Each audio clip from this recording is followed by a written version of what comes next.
Dans cette vidéo, aujourd'hui, on va voir 6 habitudes qui détruisent ton charisme. Est-ce que tu t'es posé la question, pourquoi quand un président vient d'être élu, il est vraiment très populaire, son niveau de popularité peut être estimé à 70% par exemple. Mais plus le temps passe, plus les années passent, sa popularité baisse tellement que parfois, quand on dit son nom, les gens disent « Oh, on n'a même plus envie d'entendre parler de lui ». Est-ce que tu t'es posé la question, même pour toi personnellement? Parfois, avant que les gens ne te rencontrent, ou au début quand ils viennent de te rencontrer, on t'accorde beaucoup d'estime. Tu as énormément de charisme aux yeux de ces gens-là. Mais plus le temps passe, plus cela s'évapore, sans même que tu ne te rendes compte comment. Je vais te dire la raison pour laquelle ça se passe. Parce qu'il y a des habitudes, des petits comportements que tu fais sans même te rendre compte qui détruisent ton charisme. Dans cette vidéo, on va donc voir quelles sont ces 6 habitudes qui détruisent ton charisme. Lorsque tu vas prendre conscience de ces 6 habitudes-là, ça va te permettre de maintenir ton charisme et encore mieux, de faire en sorte que les gens apprécient ta compagnie. Eh bien, la première mauvaise habitude qui détruit ton charisme instantanément sans même que tu ne te rendes compte, c'est la peur de regarder les gens dans les yeux. En fait, avant qu'on ne se croise, tu m'estimes beaucoup, tu penses que je suis un idole, ainsi de suite et tout. Mais lorsqu'on se croise et que moi je te parle avec la tête baissée, je n'ose même pas te regarder dans les yeux, ça baisse mon charisme. Il y a un proverbe anglais qui dit que les yeux sont les fenêtres de l'âme. En fait, pour avoir une connexion avec les gens, pour vraiment matcher avec les gens, tu dois pouvoir les regarder dans les yeux. Je sais, lorsque tu viens d'une communauté comme l'Afrique ou de certaines cultures, tu as du mal à regarder les gens dans les yeux. Moi, j'avais énormément de mal avec ça. Aujourd'hui,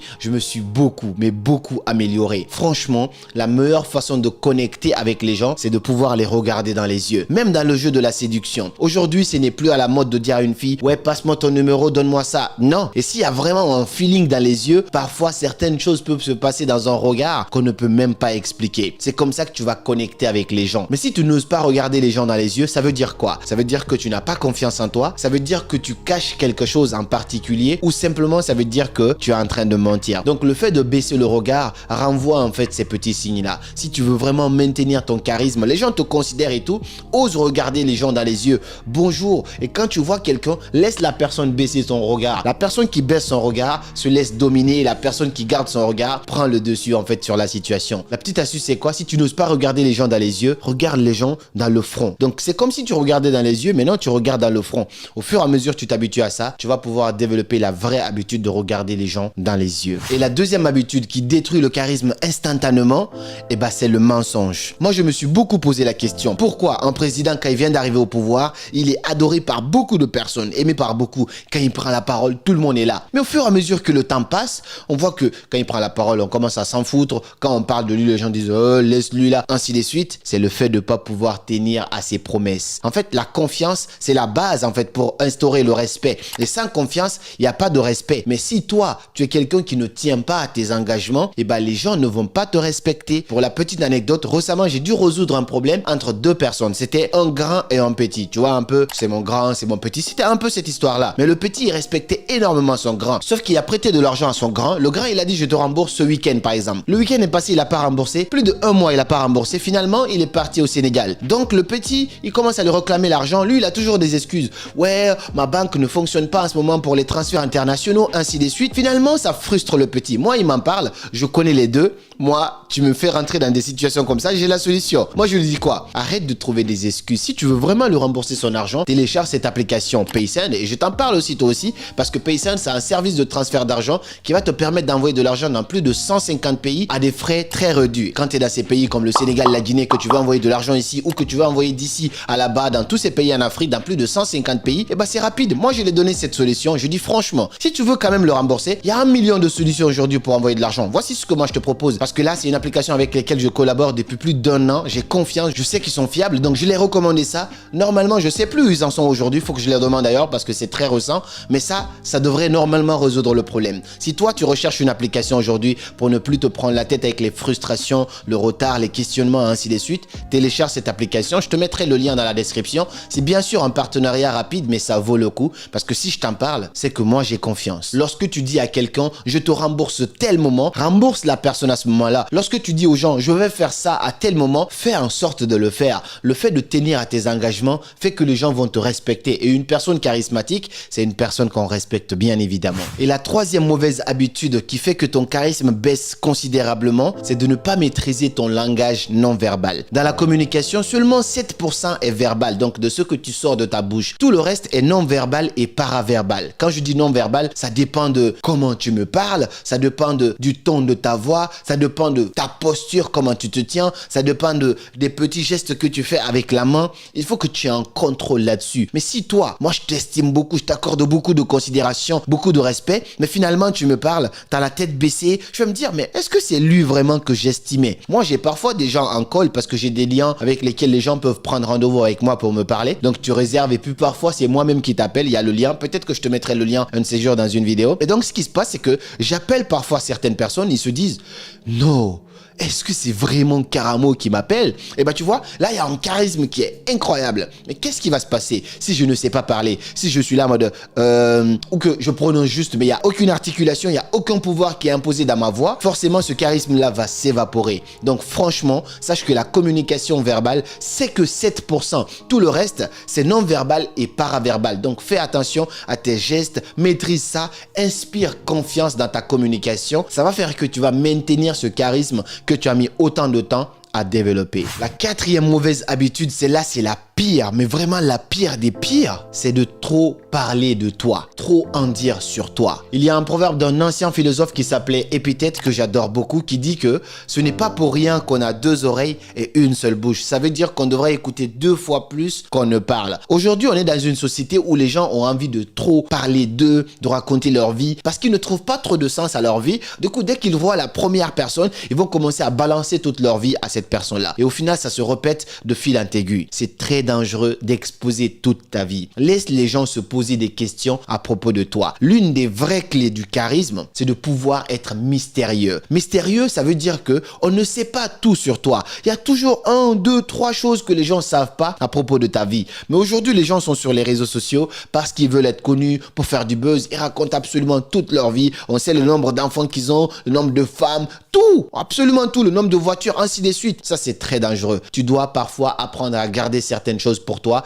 de ta vie privée, que les gens se posent des questions. Parce qu'en fait, si tu es comme un livre que tout le monde a déjà lu, on n'est plus intéressé par te lire. Et le charisme, c'est ça. On a envie de découvrir plus sur toi. Donc, tu es mystérieux. Mais si j'ai déjà lu tout le livre, je m'en fous maintenant de ce livre-là. Dès qu'on me parle de ce livre, oh, j'ai déjà lu ce livre, c'est bon. J'ai un ami, tout le monde va parler de sa vie amoureuse, de ses relations nanani. Lui, tu lui poses des questions, il te dit un minimum. Il garde tout ça pour lui et ça fait que tout le monde est curieux à propos de lui. On a tout le temps envie que lui, il parle parce qu'il n'a pas trop l'habitude de dévoiler sa vie. Et le jour où il parle, on l'écoute beaucoup parce qu'on n'a pas l'habitude d'entendre tout ce qu'il va nous dire. Donc franchement, le mystère, c'est la clé du charisme. Lorsque ce mystère, il tombe, ton charisme, il disparaît automatiquement. La 5e mauvaise habitude qui se rapproche beaucoup de la 4e, c'est le manque d'écoute active.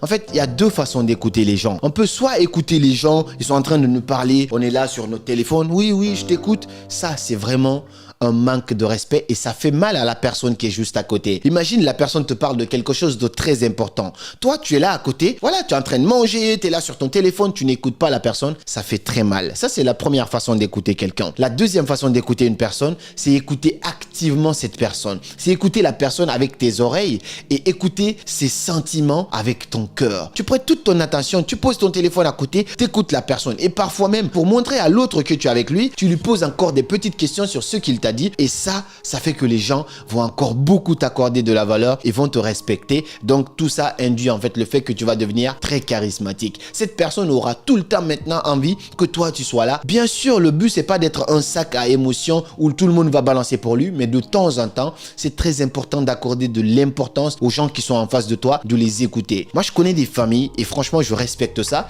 Lorsqu'ils sont à table, personne n'a droit à son téléphone. Ils vont manger uniquement. Lorsqu'ils sont là pour parler, personne n'a droit à son téléphone. Ils s'écoutent. Ça fait qu'ils vont développer des compétences qui vont beaucoup servir à l'extérieur. Parce qu'on dit que chaque enfant est une lettre écrite par sa famille et lue par l'humanité. Même dans son livre, Dale Carnegie, il explique que si tu veux te faire des amis aujourd'hui, sois cette personne qui parle peu, mais qui écoute activement les autres. Pas seulement écouter, mais écouter activement. Parce que les gens ont soif de raconter leur voyage, leur expérience, ainsi de suite. Si toi, tu leur poses des questions à propos de ceux qui sont en train de te raconter encore, ils vont encore développer plus et franchement, ils vont se sentir à l'aise l'aise avec toi. Et c'est comme ça qu'on se crée des vrais amis ou même des vraies relations. La sixième et dernière habitude, j'ai fait exprès de mettre ça en dernier parce que pour moi, c'est encore le point le plus important qui détruit le charisme instantanément, c'est d'être tout le temps disponible. On dit que la rareté fait la valeur et c'est pas faux, c'est réel. On va imaginer un truc. Qui est cette personne que tu estimes tellement que tu as l'impression que cette personne est inaccessible?